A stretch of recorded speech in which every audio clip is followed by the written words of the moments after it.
দক্ষিণ ত্রিপুরার শান্তিরবাজার স্থিত মাস্টারপাড়া এলাকায় ভাড়া বাড়িতে বসবাসকারী এক দিনমজুর পরিবারের ৯ বছরের শিশুকন্যা হল আয়ুষী দাস। বর্তমানে সে মারণ রোগ বোন টিউমারের সঙ্গে লড়াই করছে। জানা গেল, বিশ্বজিৎ দাস এবং প্রিয়াঙ্কা দাস দম্পতির 2 কন্যা সন্তান। বড় মেয়ে আয়ুষী শান্তিরবাজার দ্বাদশ শ্রেণী বিদ্যালয়ের 3য় শ্রেণীর ছাত্রী। প্রায় 4 বছর আগে তার পায়ে প্রথম বোন টিউমার ধরা পড়ে। পরিবার সূত্রে খবর, গত বছর জুলাই মাসে আয়ুষীর পায়ে একটি বড় অপারেশন করা হয়। সে সময় চিকিৎসায় প্রায় 3.5 লক্ষ টাকা খরচ হয়।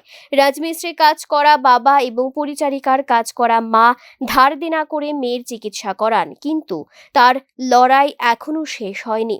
চিকিৎসকরা জানিয়েছেন, অপারেশনের পর পায়ে যে প্লেট বসানো হয়েছিল তা দ্রুত খুলে ফেলা প্রয়োজন। এছাড়াও তার পায়ে আরও 15 থেকে 20টি ছোট ছোট টিউমার রয়েছে বলে চিকিৎসকরা জানিয়েছেন, যা অত্যন্ত উদ্বেগজনক। আমি আবার আবেদন করতেছি যে বিধায়ক স্যারের কাছে, আবার যত নেতৃত্বে যারা আছে, নেতৃত্বে সমাজসেবক যারা আছে, সব দাদা কাকু বা যতজন বড়জন সবাই কাছে আমি একটা আবেদন করতেছি যে আমার মেয়ের একটু সাহায্য করতো সুস্থ হওয়ার লেগে।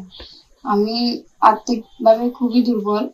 আমার যদি একটু সাহায্য করে তাহলে আমি আমার মেয়েরে সুস্থ করে আনতে পারবো, ডেলিভারি নিয়ে এখান থেকে সুস্থ করে আনতে পারবো, সবাই আবার দেখাতে পারবো।